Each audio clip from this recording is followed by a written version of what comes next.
J'ai même fait un tissage une fois. Bon, je vous montre la photo ou pas?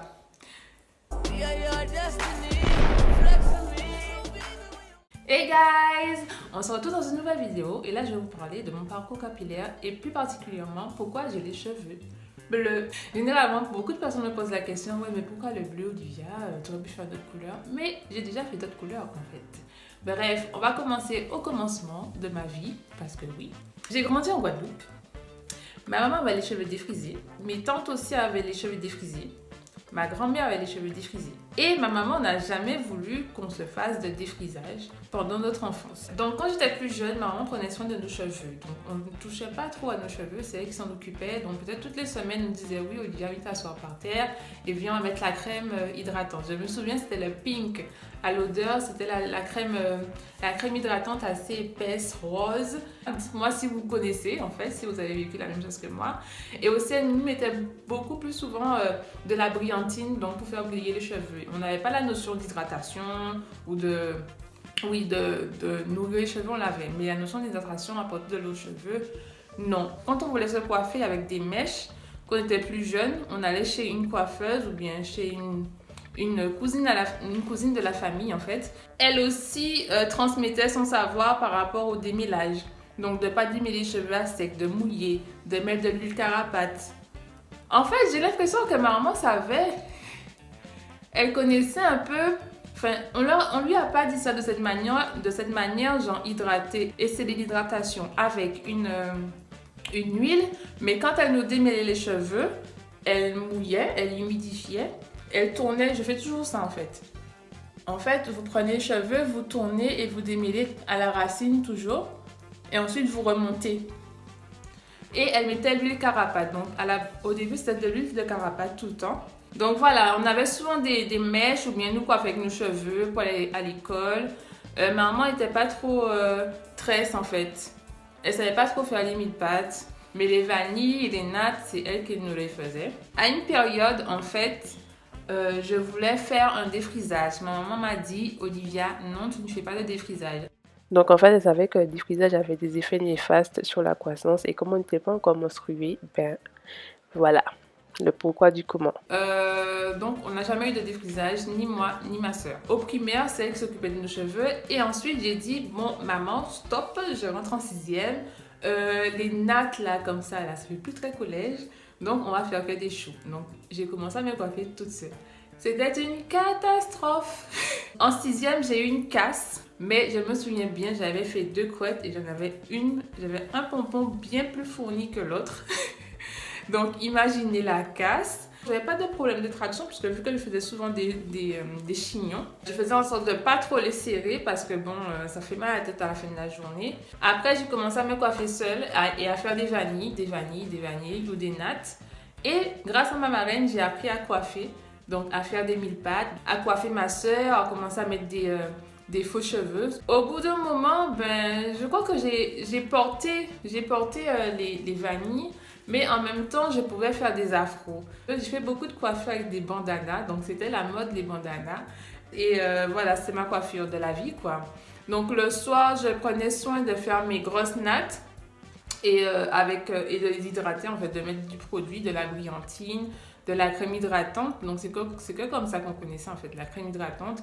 On n'avait pas encore la notion de leave-in, de twist out ou de braid out. Voilà, donc en fait, c'était pas conçu comme étant une coiffure, en fait, d'avoir les cheveux de cette manière, parce que nous, nos cheveux, dès qu'ils devaient être coiffés, ils devaient être démêlés forcément. Donc, même ça, à l'heure d'aujourd'hui, je vais voir mes tantes, elles me disent, mais Olivia, coiffée alors? Qui coiffée? C'est pourquoi c'est mon folle. Donc, c'était vraiment ça ma période. J'avais pas de problème avec mes cheveux pour les gérer. J'avais souvent des coiffures protectrices. Bon, avant, on n'appelait pas ça coiffure protection. On disait juste se coiffer. On n'avait pas souvent les cheveux libres parce que, bon, à l'époque, c'est nos parents qui s'en occupaient. Et je pense qu'avoir les cheveux tout le temps libres à l'époque, ça nous embêtait, nous, parce que ben, il fallait tous les soirs être assis pour qu'on puisse démêler les cheveux, retirer les nœuds, etc. Le premier twist out que j'ai fait, c'était en terminale. Ouais, terminale. Où un jour, à l'école, je m'ennuyais, j'ai démonté mes vanilles et j'aimais bien le rendu. Mais ça, je le faisais que quand je savais que j'allais faire mon shampoing parce que gérer un twist start pendant la semaine de cours, c'était assez compliqué. Et j'ai gardé l'habitude. Donc là, vous voyez que je suis en twist start, mais ce week-end, je fais mon shampoing. Je ne peux pas garder un twist start comme ça, quoi. Pour moi, c'est pas concevable. Il y en a qui vont faire ça tout le temps. Vous voyez la masse de vanille que j'ai faite? Elle est démontée en 2 jours pour encore, vu que là il fait assez humide et qu'il neige. Donc voir que ça reste même pas 2 jours et d'en refaire à nouveau. Mais non, je ne vais pas déconner. Au lycée, machin, j'ai eu mon bac. Bon, mes cheveux, je m'en occupais toujours bien. Je coiffais mes copines, je me coiffais moi-même, j'ai commencé à mettre des faux cheveux. Enfin, j'ai toujours mis des faux cheveux aussi. J'ai jamais été embêtée par rapport à ça, ni moquée, ni quoi que ce soit. Et mes copines dans mon entourage n'avaient pas les cheveux défrisés. C'est en arrivant en BTS que j'ai commencé à faire des colorations. Je crois que c'est en décembre ou en janvier. J'ai fait une décoloration et une coloration. Donc, décoloration, on utilise du peroxyde d'hydrogène, oui, pour oxyder les cheveux. Et ensuite, j'ai mis du rouge. Donc, on m'appelait la rousse. Après, je ne sais pas si j'ai eu des problèmes concernant l'entretien de mes cheveux. Normalement, j'ai continué à faire ma routine capillaire. Et à un moment, quand elle s'est devenue plus grande, je crois que c'est en troisième ou en troisième ou en seconde, elle a fait un curl et j'aimais trop le rendu de ses cheveux, c'était super long. J'aimais bien. Donc, moi, j'avais déjà ma décoloration. Mon curl, je l'ai fait en 2011. J'aimais bien la texture. Mes cheveux étaient super longs, ils étaient bouclés. Mais le seul problème, c'est qu'ils étaient poisseux avec le produit qu'on devait utiliser pour activer les boucles. Et le produit, c'était le S-Curl que j'utilisais tout le temps. Je pouvais même plus utiliser les huiles que j'avais l'habitude d'utiliser parce que les cheveux curlés, apparemment, ça n'aimait pas trop. Donc, j'ai mis des qu'à la racine, mais mes cheveux étaient poisseux vite. Il fallait à chaque fois faire un shampoing. Je perdais mes boucles à chaque fois. Donc, au bout d'un moment, je les gardais lisses, quoi. Donc, j'ai pu faire plusieurs colorations, ce qui n'abîmait pas en soi les cheveux. Mais je ne sentais plus mes cheveux comme ils étaient avant, en fait. Je pouvais tirer dessus et qu'ils se cassaient. Je sentais rien du tout. Bref. Je pouvais passer un peigne pour démêler et ça me faisait pas mal. Et aussi, j'avais beaucoup de problèmes au niveau des pointes parce que mes pointes s'en mêlaient. Ah, c'était une catastrophe ce curl. J'ai pas eu les cheveux abîmés en soi ou bien avec des chutes de cheveux, mais c'était une catastrophe. Je ne le referai pas. Je n'avais plus la sensation de mes cheveux sur ma tête. En fait, c'est comme si c'était là, posé, et que c'était plus mes cheveux.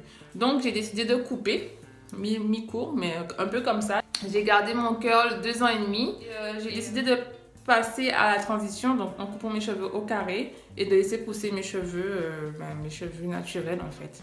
Je suivais Curly Doll sur son blog en fait, elle expliquait quels produits, les leave-in, les crèmes hydratantes, les huiles, les vapors. Alors là, on n'avait jamais entendu parler de vaporisateurs qui hydratent les cheveux. C'était une espèce de tout nouveau monde en fait pour moi.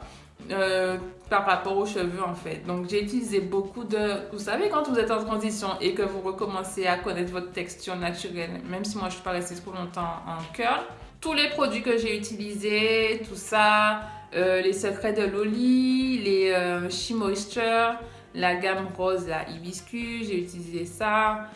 J'ai utilisé dans mon vapeau du miel, de l'eau, des huiles, l'huile de carapate je crois. Non, c'était de l'huile de... pépins de raisin, j'ai acheté ça, de l'huile d'olive dans mon vapeau. Donc au début c'était vraiment une espèce de micmac là, avec plein de produits, plein de trucs, plein de tests. Et quand j'aimais pas les produits, qu'est-ce que je faisais? Je disais à maman, vous faisiez quoi avec vos produits? Vous voulez donner à votre soeur, à votre tante, à n'importe qui, je sais pas. Jusqu'au mois de juin 2013, j'avais les cheveux en transition et j'ai décidé d'aller chez la coiffeuse et de tout mettre à terre. C'était bizarre parce qu'elle avait fait le brushing dessus et ça me faisait tout bizarre de me voir en afro. Vu que je travaillais en accueil de loisirs, j'ai décidé de les laisser de faire un afro. Donc je faisais des twist outs, je pouvais faire des vanilles même si j'avais pas de bout et faire des twist outs et ça me faisait des espèces de pics sur la tête. Je vais vous montrer ça aussi. Ça me faisait bizarre mais bon, après est-ce que j'assumais? J'assumais parce que devant les parents, j'étais là, j'avais pas trop honte qu'on puisse me voir comme ça. Mais bon, j'aimais bien la texture de mes cheveux, je les touchais souvent. Est-ce que j'avais honte de mes cheveux? Pas trop. Pas vraiment. Ça me faisait bizarre d'avoir les cheveux courts, mais je les assumais quoi. C'était mes cheveux, j'étais bien obligée de toute façon. Comme au début, quand on avait les cheveux courts, je connaissais pas trop de YouTube non plus. J'allais sur YouTube une fois comme ça pour regarder peut-être un tuto maquillage ou un tuto nail art. Je faisais des crochets braid ou bien je faisais aussi des twist art. On me disait souvent ouais mais Olivia j'aime pas ta coiffure quoi. Après je me dis bon ben je m'en fous, c'est moi, c'est ma coiffure. Si t'aimes pas, ben t'aimes pas quoi. Après c'est un truc de confiance en soi aussi. C'est vraiment d'assumer ses cheveux. Est-ce que par rapport à ça j'ai pris plus d'assurance? Je sais pas. Sûrement. Parce que je suis là. Donc, ouais. Donc, ouais, je prenais soin de mes cheveux, d'essayer plusieurs produits, tout ça, routine capillaire, vapeau. Bref, la totale, quoi. Donc, c'était sur le blog de Curly Doll que je regardais pour savoir quoi faire. La notion de foulard aussi, on ne connaissait pas cette histoire de dormir avec un foulard parce que voilà quoi, je voyais souvent dormir avec un foulard parce qu'elle mettait des bigoudis. Vous savez, quand vos mamans elles ont des cheveux défrisés, elles n'ont pas souvent les cheveux lisses quoi. Elles font une mise en pli tous les soirs, je la voyais mettre ces bigoudis. Ce que je n'ai jamais réussi à mettre. Hein. Et voilà, donc mes cheveux ont commencé à pousser. J'ai réussi à m'en occuper, je me coiffais toute seule, j'ai réussi à mettre des mèches toute seule. Bref, c'était vraiment la mode indépendante. Ensuite, lorsque mes cheveux ont bien poussé, c'était en 2015, ils avaient bien poussé hein, quand même. Hein.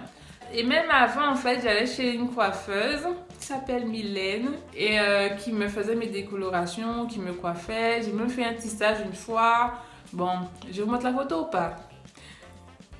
C'était joli, mais c'était vraiment... j'étais pas habituée. Ensuite, avant de partir en France, j'ai fait une décoloration et j'ai changé de tout autour. J'ai fait du rouge-violet, un truc comme ça. Et j'ai bien aimé. Et je suis partie en 2016 en Chine. Mais avant, j'ai trouvé un super salon à Créteil. Franchement, les filles, elles sont super sympas et super douées. Donc, si ça vous intéresse, je mettrai le nom du salon en barre d'infos. Et qui m'ont refait la couleur, qui m'ont lissé les cheveux. Et c'est chez ces filles-là, ça que j'ai été pendant toute ma période en Île-de-France. Quand j'étais en Chine, j'ai gardé mes cheveux. J'ai toujours... pris soin de mes cheveux, je partais avec mes produits, bien sûr, obligé. J'ai même acheté des mèches là-bas pour m'en faire. Mes cheveux sont devenus orange, caca, une vieille couleur. Et à mon retour, je suis retournée dans ce salon à Créteil. Mais bon, elles m'ont fait un soin, elles m'ont fait une coloration et mes cheveux ont bien repris, quoi. Ils étaient vivaces, vous voyez.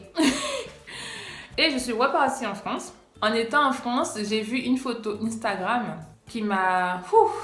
Ça m'a donné des bouffées de chaleur. Je me dis, ouais, ça, Olivia, il faut que tu le fasses parce que c'est trop beau. Et je vous la mets, la photo Instagram. Et dites-moi, en la regardant, si vous n'auriez pas envie de faire la même couleur. Je vous laisse réfléchir 3 secondes. C'est bon. Donc, j'ai pris du temps en fait. J'ai vu cette coloration genre en novembre. Je me suis dit, ouais, ça, il faut que je le fasse. Et j'ai pris genre 3 mois. J'ai fait ma couleur en fin janvier 2017, toujours à Créteil. Hein. Et elle m'a fait une couleur du feu de Dieu. Et franchement, c'était top quoi. C'était trop joli. J'avais du mal à m'habituer au bleu parce qu'après la décoloration, elle fait la coloration. Mais après la coloration, elle vous essuie les cheveux et vous ressemblez à rien. Sauf que vous avez les cheveux bleus. Tu te dis, mais waouh, qu'est-ce que j'ai fait dans ma tête quoi? Pourquoi tu as choisi ce bleu? Pourquoi tu as fait ça, Olivia? Et... bref, donc comme vous savez, quand vous sortez chez la coiffeuse, vous ne sortez pas comme ça. Elle m'a fait mon brushing et lissé mes cheveux avec le Steam Pod parce que ouais, elles ont un Steam Pod et ça c'est super génial. Elle m'a fait des boucles aussi. Je me dis waouh, c'est trop beau. Est-ce que je vais pouvoir m'habituer au regard des autres? Après, vu que j'étais déjà en Chine, on m'a regardé et re-regardé. On m'a dit ouais, mais c'est quoi cette fille-là, ça? Pourquoi une noire ici? Non, non, non. Bref, donc le regard des gens ici là, je m'en foutais quoi. Même si j'ai les cheveux bleus, don't care. Vraiment, I don't care. Voilà. J'ai gardé mes cheveux bleus. Mais je rentre en stage. En fait, je me suis dit, bon, ben, vu que je suis prise en stage, je m'en fous quoi. Je fais mes cheveux bleus et on ne me prend pas pour mes cheveux bleus quoi. Parce qu'en France, c'est vrai que c'est l'apparence est très ancrée pour trouver un travail. Il faut pas être trop excentrique. Même si le bleu que j'ai fait n'était pas un bleu pétant quoi, un bleu criard. C'était un bleu plutôt un bleu foncé, un bleu marine. À mon niveau, j'ai pas eu trop de problèmes. Après, peut-être que ça a dû parler dans mon dos. Je sais pas. Et en fait, je m'en fous. J'ai participé à des salons professionnels, mais ce que je faisais, c'est que je lui montrais pas trop, en fait. Après, peut-être que c'est par rapport à ce que les gens vont penser. Après, c'est vrai que c'est le milieu professionnel, donc il faut faire un petit peu attention pour ne pas choquer les autres. Pour que les autres ne se disent pas, ouais, bon, ben celle-là, elle a les cheveux bleus, peut-être qu'elle connaît rien. Ou pourquoi elle a les cheveux bleus. Dans le milieu professionnel, c'est pas comme ça. Bon, bref, en tout cas, j'étais pas dans le milieu de la finance ou quoi que ce soit, donc... Les 2 salons dans lesquels j'ai participé, c'était, j'avais fait 2 tresses, vous voyez, 2 tresses là, 2 feignantes. Et on voyait juste les bouts en fait, malgré le fait que mes cheveux étaient bien longs et bien bleus. Parce que, en fait, ce qui m'est arrivé, c'est que je ne retrouvais pas le bleu que j'avais d'habitude. J'ai essayé plusieurs couleurs et j'ai pas trouvé. Et là, c'est dernièrement que j'ai trouvé. Bref, donc... Pour le milieu professionnel, avoir des couleurs qui changent de l'ordinaire, je sais pas trop. Tout dépend de la façon dont votre hiérarchie fonctionne, dans quel milieu professionnel vous évoluez et la façon dont vous percevez-vous, si vous avez confiance en vous ou pas. Donc, c'est à vous de voir vraiment. Et donc, souvent, les gens me demandent, ouais, pourquoi le bleu? En plus, c'est une coïncidence hein, parce que j'ai mis une chemise bleue. Pourquoi le bleu? Parce que j'aime le bleu en fait. Comme je dis souvent, ça fait longtemps que j'aime le bleu. Enfin, même pas longtemps. Enfin, ça fait longtemps que j'aime le bleu, mais ça fait pas longtemps que je sais que j'aime le bleu. Vous me comprenez ou pas? Bref, donc ça fait 3-4 ans. Ouais, 3-4 ans que je sais que j'aime le bleu. Je pense que si quelqu'un a quelque chose dans sa tête ou sur elle, ou un tatouage ou une chemise, c'est parce qu'elle l'aime tout simplement. Après, c'est vrai que c'est pas courant par rapport aux autres. Ce que vous renvoyez aux autres personnes, moi, on m'a dit une fois, là où j'étais en stage, on m'a dit « Ouais, mais t'aimes le bleu, tu veux son bleu, ça fait lesbienne. » Alors, je ne sais pas pourquoi. Pourquoi? Non. Non. Avoir les cheveux bleus, c'est pas lesbienne. C'est quoi votre problème, les gens? Franchement.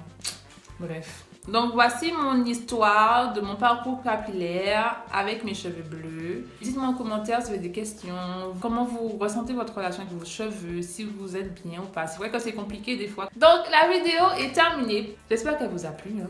Et on se dit à la prochaine dans une autre vidéo. Bye bye!